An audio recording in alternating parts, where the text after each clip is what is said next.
ఆదిలాబాద్ జిల్లా ఆదివాసీ తెగల్లో అసంతృప్తి రాజుకుంటుంది. రాజకీయ పార్టీలు కేవలం గొండులకు మాత్రమే ప్రాధాన్యం ఇవ్వడంపై ఇతర తెగల నేతలు అభ్యంతరం వ్యక్తం చేస్తున్నాయి. ఆదిలాబాద్ ఎంపీ స్థానంలో 3 పార్టీలు కూడా గొండు తెగకు చెందిన వారినే అభ్యర్థులుగా ప్రకటించడాన్ని ఇతర నేతలు తప్పుపడుతున్నారు. అన్ని పదవులు వారికే ఇస్తే తమ పరిస్థితి ఏమిటని ప్రశ్నిస్తున్నారు. రాజకీయ పార్టీలు స్పందించుకుంటే తాము కూడా ఎంపీ అభ్యర్థిని బరిలో దింపుతామని అల్టిమేటం జారీ చేస్తున్నారు.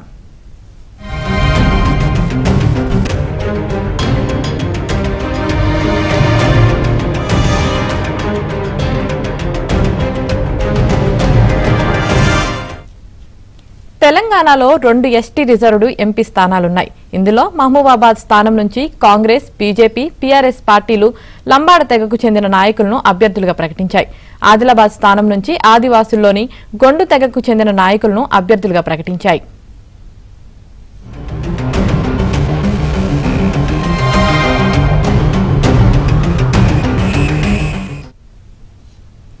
కాంగ్రెస్ అభ్యర్థిగా ఆత్రం సుగుణ, బీజేపీ అభ్యర్థిగా గోడం నగేష్, బీఆర్ఎస్ నుంచి ఆత్రం సక్కు ఫైనల్ అయ్యారు.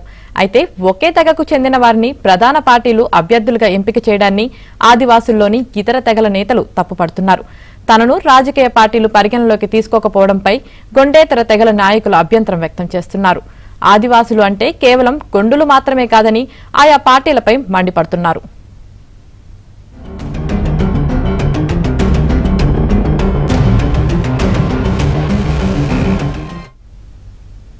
ఆదివాసుల్లో గొండు, కోలం, నాయక్పూడ్, ఆంధ్, పర్దాన్, మన్నేవార్, తోటి, గుత్తకోయ, చెంచు మొదలైన 9 తెగలున్నాయి.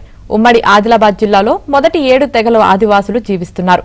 ఆదివాసుల్లో అధిక జనాభా గొండు వారిదే కాగా మిగతా తెగలందరి జనాభా కలిపితే గొండుల కంటే అధికంగా ఉంటుందన్నారు. ఈ క్రమంలోనే ఇటీవల జిల్లా కేంద్రంలో పర్దాన్, తోటి, కోలం, నాయక్పూడ్, ఆంధ్, మన్నేవార్ తెగల నేతలు సమావేశమయ్యారు. రాజకీయ పార్టీల తీరుపై మూకుమ్మడిగా మండిపడ్డారు.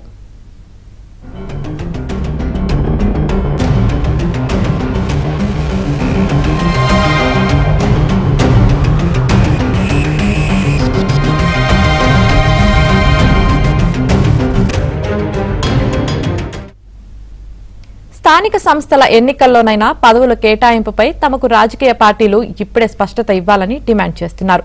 భవిష్యత్తులో ఎమ్మెల్యే, ఎంపీ, ఎమ్మెల్సీ ఇతర ముఖ్యమైన పదవుల్లో ఒకటి గొండులకు ఇస్తే మరొకటి గొండేతర తెగల వారికి ఇచ్చేలా పార్టీలు చొరవ చూపాలని డిమాండ్ చేస్తున్నారు. ఈ విషయంలో ఈ నెల 15వ తేదీలోపు స్పష్టత ఇవ్వాలని, లేని పక్షంలో తమలోంచి ఒకరిని స్వతంత్ర అభ్యర్థిగా పార్లమెంట్ ఎన్నికల బరిలోకి దించుతామని హెచ్చరిస్తున్నారు.